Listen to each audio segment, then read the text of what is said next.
Assalamualaikum warahmatullahi wabarakatuh. Perkenalkan, kami dari kelompok 3 yang beranggotakan Hadi Saputra dan Sartika ingin mempresentasikan materi yang berjudul Pengaruh Mineral terhadap Preeklamsia dan Hipertensi.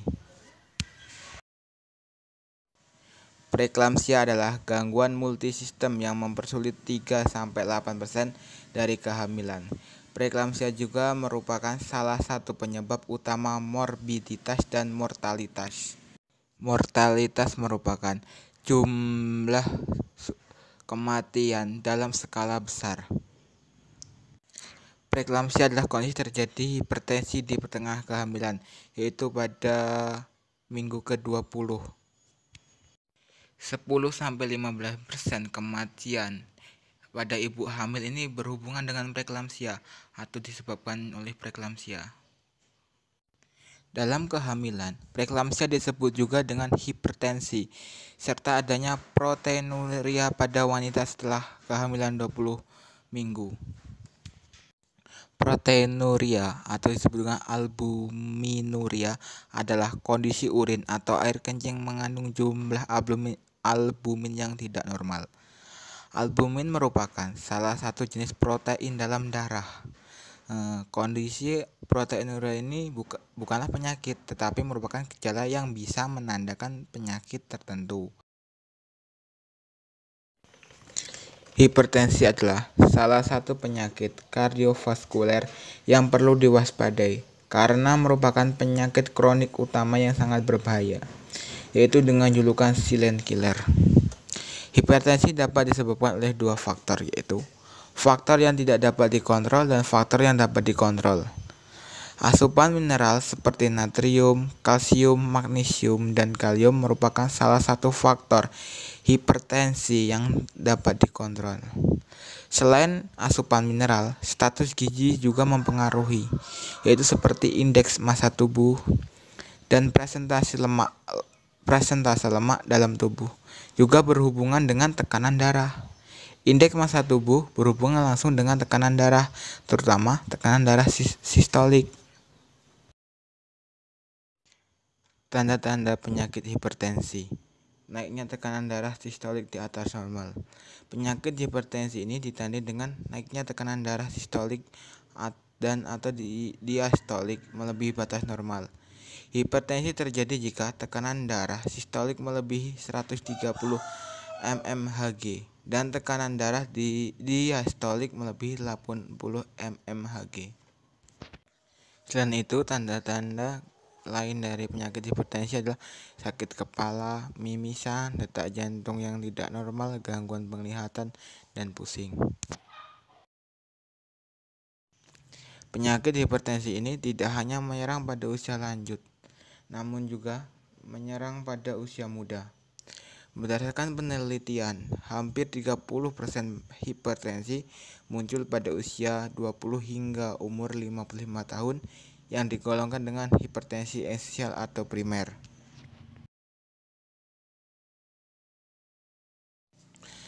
Hipertensi perlu diwaspadai mengingat hipertensi merupakan salah satu faktor resiko penyakit degeneratif seperti penyakit jantung, stroke, dan penyakit pembuluh darah lainnya. Meskipun begitu, Anda tetap dapat mencegahnya dengan menghindari faktor-faktor yang dapat menyebabkan hipertensi, seperti hindari merokok, kurangi berat badan yang berlebihan atau terlalu gemuk, mengkonsumsi alkohol yang berlebihan, kurang aktivitas fisik. Jadi apabila ingin menghindari penyakit hipertensi ini, maka berbanyaklah melakukan aktivitas fisik atau olahraga walaupun itu hanya sebentar. Konsumsi obat-obatan terlarang seperti kokain, kekurangan tidur, atau banyak bergadang. Banyak bergadang ini juga dapat menyebabkan penyakit hipertensi. Untuk presentasi selanjutnya akan dilanjutkan oleh Sartika. Silakan. Baiklah, saya Sartika akan meneruskan slide presentasi dari Hadi Saputra. Berdasarkan penelitian menunjukkan bahwa sebagian besar wanita usia subur memiliki tingkat asupan natrium dan magnesium yang cukup. sedangkan tingkat kecukupan kalsium dan kalium berada pada kategori kurang. Jadi penyebab kekurangan kalsium juga bisa dikarenakan kurangnya asupan vitamin D pada tubuh. Juga pola makan vegetarian dan gangguan penyerapan nutrisi juga bisa menjadi penyebab seseorang kekurangan kalsium. Kemudian asupan natrium, hasil penelitian menunjukkan bahwa 80,5% wanita usia subur memiliki asupan natrium cukup dan sisanya memiliki asupan natrium yang berlebih. Jadi, natrium sendiri merupakan mineral dan juga elektrolit yang dibutuhkan untuk fungsi tubuh normal, yang berfungsi membantu dan menjaga keseimbangan cairan dan elektrolit dalam tubuh.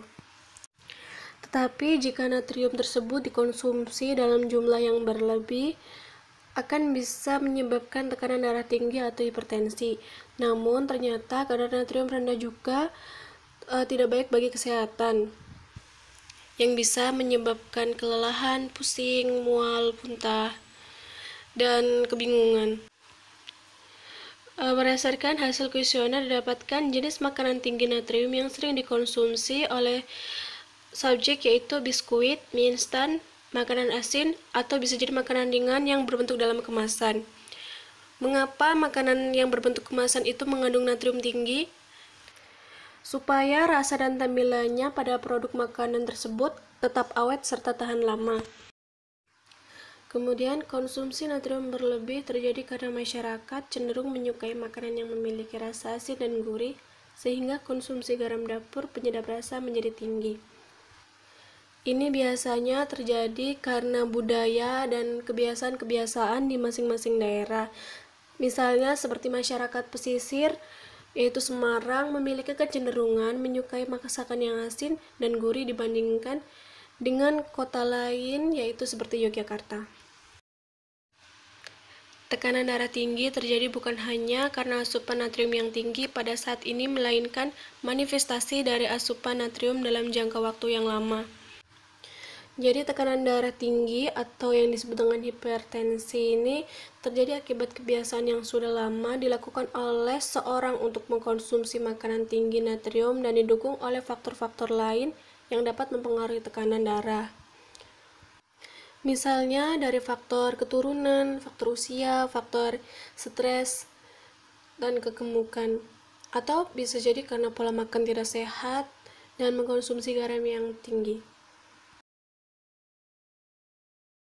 Hasil penelitian ini menunjukkan bahwa 83,1% wanita usia subur memiliki asupan kalsium kurang, dan sisanya memiliki asupan kalsium yang cukup. Jadi kekurangan kalsium pada wanita subur juga dapat mengakibatkan peredaran darah menjadi kurang lancar dalam tubuh, sehingga akan merasakan gejala seperti kram, kesemutan, dan kebas. Kalsium sendiri merupakan mineral terbanyak yang didapatkan dalam tubuh manusia. Kalsium memegang peranan penting dalam berbagai proses fungsi fisiologis dalam tubuh, yaitu proses pembekuan darah, bersama dengan natrium dan kalium mempertahankan potensial membran sel, reduksi sinyal antara reseptor hormon, eksitabilitas neuromuskuler, integritas membran sel, pembentukan struktur tulang, dan sebagai cadangan kalsium tubuh. Contoh makanan yang kaya kalsium yaitu seperti susu, keju, sayuran seperti kubis, brokoli, dan kemudian ikan salmon dan jus jeruk. Kalsium sangat penting untuk banyak proses yang beragam dalam tubuh, termasuk pembentukan tulang, kontraksi otot, fungsi hormon, dan enzim. Dan sumber makanan kalsium sendiri yaitu contohnya seperti sayuran, yang antara lain brokoli, terong, sawi, bayam, daun pepaya, atau bisa jadi buah-buahan, semangka, jeruk, pisang, dan mengkonsumsi susu. Konsumsi kalsium yang tidak memadai pada ibu hamil dapat menyebabkan efek samping pada ibu dan janin, serta menghasilkan osteopenia, tremor, parestesia, kram otot, tetanus, pertumbuhan janin terhambat, berat badan lahir rendah, dan mineralisasi janin rendah. Selama kehamilan ibu, janin membutuhkan kalsium yang cukup untuk masa perkembangan. sekaligus membantu jantung, saraf, serta otot janin berkembang dengan baik. Mencukupi kebutuhan kalsium saat hamil pun mengurangi resiko hipertensi dan preeklamsia. Baiklah, terima kasih. Cukup sekian presentasi dari kelompok kami. Saya akhiri. Wassalamualaikum warahmatullahi wabarakatuh.